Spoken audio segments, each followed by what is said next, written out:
Welcome to Early Age Club. We are a small cohort of serious microcap investors. Every month, we deep dive into two microcap stocks chosen by the community.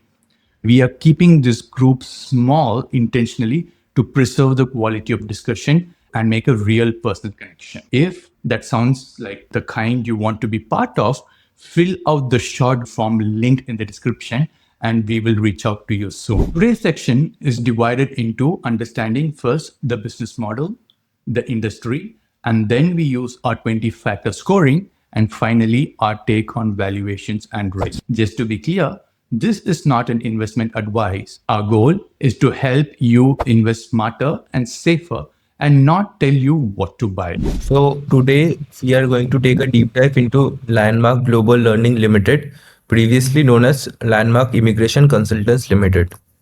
So the company provides comprehensive global education and immigration consultancy services, offering career counseling, admission support, visa processing, and language training. Focused on personalized solutions, the company has partnered with 35 plus institutions, primarily in Canada, operating from Punjab, Chandigarh, and Vadodara. It serves as a one-stop destination for international students and immigration needs. The company's revenue breakup is as follows. 84.5% of the revenue comes from global education consultancy and 15.5% comes from immigration services. The company is rapidly expanding its geographic coverage and revenue contribution. 21% of the revenue comes from India itself, 1.36% from Germany, 0.03% from Dublin, 0.01% from UK, from USA 0.48, and from Singapore 0.05, and the highest comes from Canada, which is 76.8%, which is very high. So the company operates in 11 company-owned branches across North and West India, along with 4 franchisee locations, with 2 in Haryana, 1 in Jammu and Kashmir, and 1 in Uttarakhand. Now the company is not very focused on the franchisee segment. However, they mentioned in their con call that they have hired a new personnel who would entirely focused on their franchisee development segment. So the company has a plan to improve their growth roadmap by launching 15 new branches across India, out of which 3 new branches have already been opened, and they're expanding internationally with upcoming branches in Dubai and Canada as well, marking their entry into global markets. Also, the company specializes in global education and immigration counseling, assisting assisting students and professionals with overseas education planning, permanent residency, and business and tourist visa services. So, in the global education consultancy services, they provide the following services across different verticals, starting from training for language proficiency tests, study or schooling visas, education consultancy, education loan guidance and scholarship, and admission application formalities. And they deliver all these services through their comprehensive service portfolio with established institutional network. They've got an expert team of counselors with widespread operational presence, and they try to introduce multiple services like language training and skill development programs to enhance their service offerings. So in the immigration consultancy services, our company has 2 main verticals, which is tourist or business visas and permanent residency visas. So all of these are targeted at providing tailored client guidance with comprehensive travel and visa planning through hassle-free documentation processes with good peer application support. Now they have partnered with key international universities, starting from Seneca, Algoma University to California State University. Also, there is International University of Applied Sciences also in the list. So there are a lot of universities they have partnered with. These are their key managerial personnel, with Mr. Jagbit Singh Bhatia, the chairman and MD with 22 years of experience, and Ms. Richa Arora, who is the whole-time director and one of the founding members with 70 plus years of experience in education and immigration. So the company's strategic strength lies in specialized counseling teams, and they are also accredited by global institutions and reputed bodies like USATC and CCEA, and also maintains official representations from institutions such as University of Nebraska Lincoln and Niagara College, Canada. Also, they have got a comprehensive visa and immigration services which are tailored to each client, covering everything from travel planning and documentation to visa filing for tourism, business, and PR. Also, they have got a very experienced leadership team, which we already discussed. Now, the strategic vision comprises of three main focus areas. Number one is branch and market expansion. So they're expanding into new geographics to increase reach and student enrollments, and they're adding in current markets while expanding internationally to Dubai and Canada soon. Also, in strategic partnership and M&A, exploring acquisition and joint ventures to scale their operations, and they're targeting complementary businesses to diversify services and enter new regions. Also, they plan to acquire nursing and engineering colleges within India. Now, the third focus area is brand strengthening, and they're actively investing in marketing and service quality to boost brand visibility. Also, they're aligning brand efforts with expansion to build trust in new markets. Also, another unique thing about the company is they're actively conducting external seminars and student engagement events backed by a 15 to 20-day marketing campaign, including newspaper ads, pamphlet distributions, and target invitations. They also provide special offers to encourage sign-ups and do post-event follow-ups to convert leads into enrollments. Also, they conducted various in collaboration with 25 to 30 foreign college representatives. So all of these are targeted at providing direct guidance to students and parents. And they also have their expert-led internal seminars, which are conducted by them independently, targeted at students and parents so that they can receive comprehensive guidance on institutions, courses, and career pathways. Coming to the industrial overview, so the international student mobility market is expected to reach USD 450 billion by 2030, with top hosting countries being US, Canada, UK, and Australia. And each additional year of schooling also raises earnings by 9% globally, which is a very prominent benchmark figure. And regarding the post-COVID shifts, so there have been higher preference for STEM and tech-focused programs with hybrid and online learning and visa-linked work-life rights. And there have also been emphasis on destination, ROI, work rights, and PR options. And Indian students studying abroad has improved significantly over the years. As we can see, it came up from 5.2 lakhs in 2018 to 13.2 in 2023. Also, the top hosting countries of international students are US with 9.5 lakhs, Canada with 8, UK with 6.8, and Australia with 6 lakh students. Regarding the market landscape, so the Indian education sector is projected to reach USD 225 billion by 2025, and out of which 580 millions are in the 5 to 24 age group, world's largest demographic for education demand. And the study abroad market in India is expected to grow to USD 30 billion by 2027, with over 1.3 million Indian students already studying abroad in 2023, a 68% increase over pre-pandemic levels. So these are driven by rising middle class aspirations and limited quality seats in tier one institutions. Also, the NEP 2020 is encouraging global academic collaborations with popular destinations, US, Canada, UK, and Australia. And they have been also increased preference for industry specific degrees and online programs, sharpening the higher education segment. In the immigration consultancy industry, also PR targets of major countries like Canada, Australia, and UK are also constantly increasing. The global immigration consultancy market is expected to exceed USD 15 billion by 2027, driven by aging populations in the West, shortage of skilled labor, and political shifts creating new demand corridors. The top PR work migration destinations are Canada, Australia, and UK. And there have also been tech and compliance trends driving this tailwind. The use of AI in visa processing, also growing regulatory scrutiny. Consultants need certification like CCA in Canada and MARA in Australia. Also, regarding the market scope, so India is the top source of immigrants for countries like Canada, Australia, and UK. Canada, in one out of three new PR holders were in 2022 were Indians, and visa and PR consultancy in India is a fragmented 1.5 to $2 billion industry, growing at a 15 to 18% CAGR. And some of the challenges driving the need for this consultancy segment include complex documentation, point-based assessment, and language tests. Also, there is a need for interview prep, SOPs, and visa coaching, which need guidance. So, coming to the landmark immigration standouts in a fragmented market are as follows. So, the management has given clearly their key differentiating factors. In education consultancy, in terms of university tie-up, they have got 190 plus global institutions, which is far more than their typical competitors having 20 to 50 global institutions. They also provide end-to-end services from counseling, admission, visa to loan assistance, while their competitors usually stop at admission or visa guidance. They have got very high success rate of 90% plus student visa success rate, higher than the industry average of 65 to 70%.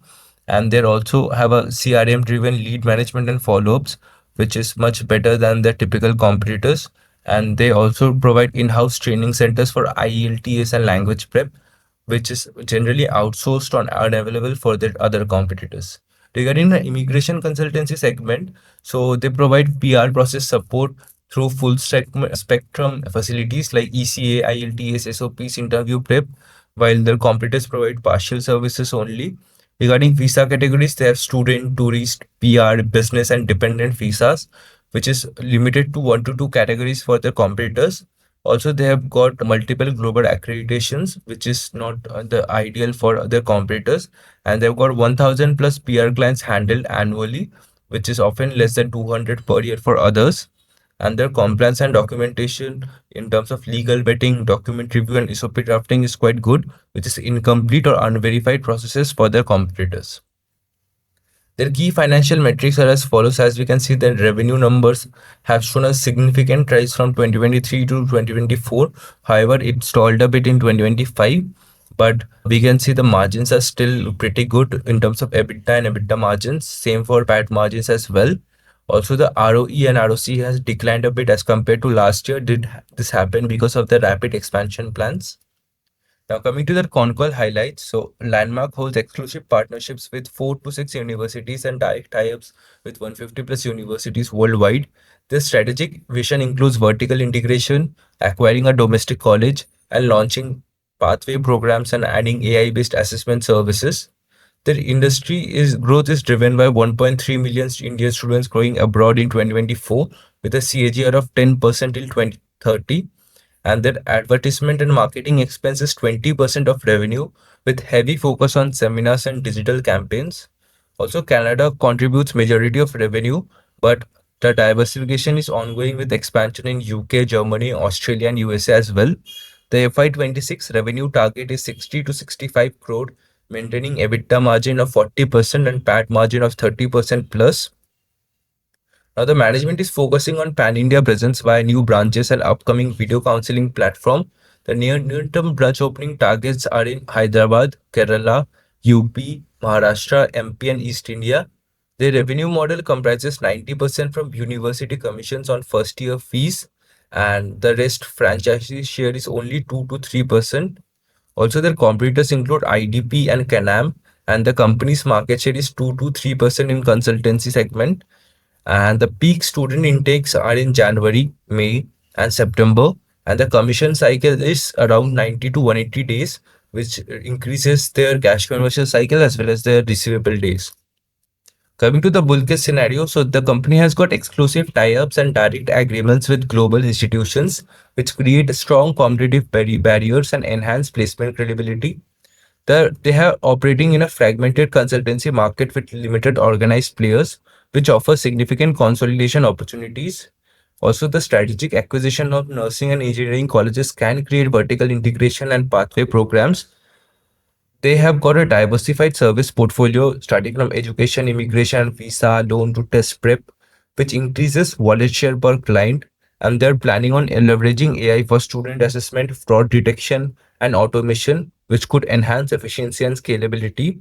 Also, they've got a strong marketing presence with seminars and influencer marketing, which drive high quality leads and brand awareness. And they've got a debt free balance sheet with strong ROE and ROC metrics, which provides financial flexibility for their expansion plans. Coming to their bear case, so their heavy revenue concentration in Canada exposes the company to country specific immigration policy risk. The long receivable cycles may strain working capital during rapid expansion phases, An aggressive branch expansion could dilute margins if new branches take longer to reach break even. The market expense, which is 20% of revenue, is high and may rise further with expansion and pressuring margins. Also, the fragmented market means competition from both large players like IDP and KNM and small regional consultants as well. And the rapid tech adoption by universities or government-led direct recruitment platforms could bypass intermediaries like Landmark. So they have got very limited mode in this regard. Also, economic downturns in destination countries could reduce student mobility and visa approvals, thereby affecting revenues. Coming to the 20 factor scorecard, the company came up with their IPO in 2025. It was an entire fresh issue of 40 crores, out of which they spent 11 crores for setting up new branches, 14 crores on advertisement expenses, 1 crores for general corporate purposes, and 9.6 crores for pursuing inorganic growth initiatives through acquisitions. However, the management has given a guidance of 18 months for deploying this entire 40 crores. So there's a long way ahead. And but since all of it is targeted at improving the company's capex spends and advertisement expenses, so I'm going to give them a 5 out of 5 here. Regarding director or promoter track record, they have got very experienced personnel with Bhatia and Arodia family holding around 71.47% of the company. So I'm going to give them a 5 out of 5 here. Regarding related party transactions, so there have been reimbursement of expenses to MD worth 86 lakhs. Also, there have also been loans given to promoter controlled entity worth 90 lakhs. The numbers seem small. However, as compared to the revenue, they're quite big. A company doing 38 crores in revenue, giving 1.7 crores for reimbursement and loans to promoter controlled entity is quite high. So I'm going to give them a 3 here. Regarding board independence and composition, so they've got 5 directors, out of which 2 are independent directors. So there is 40% independent director representations. However, there is no family on board. Still, I'm going to give them a 3 out of 5 here since there is less independent director representation. Regarding CEO and KMP salary, so the Mr. Jasmeet and Ms. Richa combined for around 8 to 9% of the company's revenues, which is quite high as the salary. So I'm going to give them a 0 here. Regarding key person resignation, the company secretary and compliance officer resigned in 2025. Prior to that, a non-executive, non-independent director resigned in 2024, and a senior management personnel also resigned in 2024. Taking this into account, I'm going to give them a 3 here.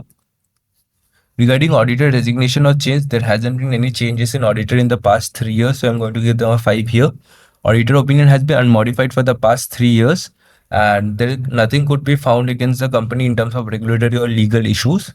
Also, the company has all its investor communications and disclosure available with presentations, press releases, con calls, and results updated half yearly. So I'm going to give them a 5 here.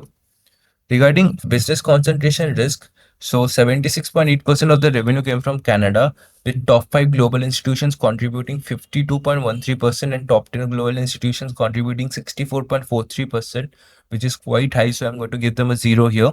CFO and EBITDA is quite bad. It's a negative 5%. This happened on account of high receivables. And since they have a 90 to 180 day receivable cycle, so there is unlikely that there would be any update on that. So I'm going to give them a 0 here. Regarding revenue growth versus receivables, revenue has been growing at a quite good pace. However, receivable growth has been much higher than revenue, and receivables as a percentage of revenue grew from 1.7% in March 2023 to 36% in March 2025, which is a rapid jump. So I'm going to give them a 0 here. Now coming to the enrollment data, so enrollment data, which includes these are half yearly data. So we can see that the maximum of the enrollments are still happening in Canada as near as September 2024. And regarding the yearly trends, so we can see the enrollment data in terms of PR, student visa, and tourist visa, with maximum contribution coming from study visa, followed by tourist visa, and then private residency. So total they have around 6,420 enrollments in 2024. Coming to the DSO, so the DSO is quite high. It has increased from 1 in March 2022 to 19 March 2025. So I'm going to give them a 3 here. Regarding cash conversion cycle, so because the DSO is high, so the cash conversion cycle is also high. It went up from minus 59 in March 2022 to 79. So quite a jump. So I'm going to give them a 3 here. Regarding capex versus revenue, capex as a percentage of revenue is 8.3%, and it has been very consistent over the years. So they're heavily investing in capex. Fixed asset turnover is 3, which is good. However, asset turnover has been 0.6, so that's a bit low. However, return on invested capital is 58%, and the number has been consistently high for the last few years. So I'm going to give them a 5 here. So regarding debt and interest coverage, so debt to equity ratio is 0, and interest coverage ratio is around 78. So they're a debt-free company. I'm going to give them a 5 here. Regarding liquidity position, quick ratio and current ratio are both 3.1, which is high. So I'm going to give them a 5 here. Return on equity, return on capital employed, and return on asset metrics are quite good. The number has decreased a bit as compared to last year due to their capex expansion plans. However, the number is still good, so I'm going to give them a 5 here. Regarding growth consistency, revenue growth has stalled a bit as compared to last year. However, the PAT growth is quite consistent and the company is growing really well. So I'm going to give them a 5 here as well. This makes their total score in governance and promoter behavior 39 out of 50, and in financial health 31 out of 50, taking their total score to 70 out of 100. Now coming to the valuation analysis. So overall, on very average score, nothing great. Promoter score less than 40. So that is something that has to be looked into. Currently, the pre-price by PE is at 9.4. On fit, it looks cheap. But then the business model, what I believe, is not having much of a moat. They're trying to do a lot of things. The growth has also slowed down. There is high concentration in terms of country from Canada. So that could be a cause of concern. Recent listing, the price has been stable around the level. When we take, when you look at the valuation, let's just take what the number is showing. The number is showing a best case and a worst case of 49. So let's take it as such. I have my doubts on this operating margin and its sustainability. They were doing 29% before. So to be conservative, let's take that they do 36%. And I would give a PE of 10. So the price target comes to 69. It is trading at T. But more, I think most of it has to do with PE re-rating. So if it goes to 15, then it shoots up to 100. Then there is some upside. PE re-rating is something that you could play on. Management has been doing a lot of capex. There's a lot in other investing activities, so they have cash in their hands to be deployed. So taking a bit longer term view, the earnings is negative because of the investing activity. So they've done a net profit of 13, and their operating cash flow is negative. The receivables are extremely high. That is one reason of worry. So let's just take 17 minus 8. So let's take a number of crores to be conservative. Required rate of return of 25. Terminal growth rate 3, and if a holding period is 10, holding period is 5 years and multiple of 10, the earnings has to grow at a rate of 20%. Sorry, what is the management guidance? Regarding FY26 revenues. And beyond that? FY26, no, they haven't given any beyond guidance. So FY26 revenue is expected to be 60 to 65 crores with EBITDA margin guidance at around 40%, and they expect that the PAT will be higher than 30%. But these are approximate figures. Okay, so cool. So management has not given any longer term guidance. The management they've only is said that very the PAT margin is likely to sustain over long term with 30% plus. okay, cool. So the management has not given any guidance, and since they are new, like I would probably track a few quarters as to see what they are saying and how they deliver. That is number one. Second, yes, based on what they're guiding for 26, the implied earnings growth rate of 20% looks achievable, at least on a longer term time frame, and a discount rate of 25. So let's see how that pans out. I would give 1 or 2 quarters before I would take my call. I'll wait for the April quarter number. So that, but then again, the business, it looks like it's very competitive. I can't find any moat specifically that they could bring. Yes, Landmark would have a name that's a very prominent name, so that is one moat. But the industry as such, I feel, is extremely competitive. I hope you found this framework useful. If you follow this company or have any interesting insight, we would love to hear from you. Drop a comment below. If you have scored this company using our 20-factor scorecard, feel free to share your score and how it compares with ours. If you found this useful, consider subscribing and also check out other videos where we break down more microcap companies and SME companies. If you are interested in joining our small research first cohort, the link to apply is in the description below. Thank you for watching and we will see you in the next one. Bye-bye.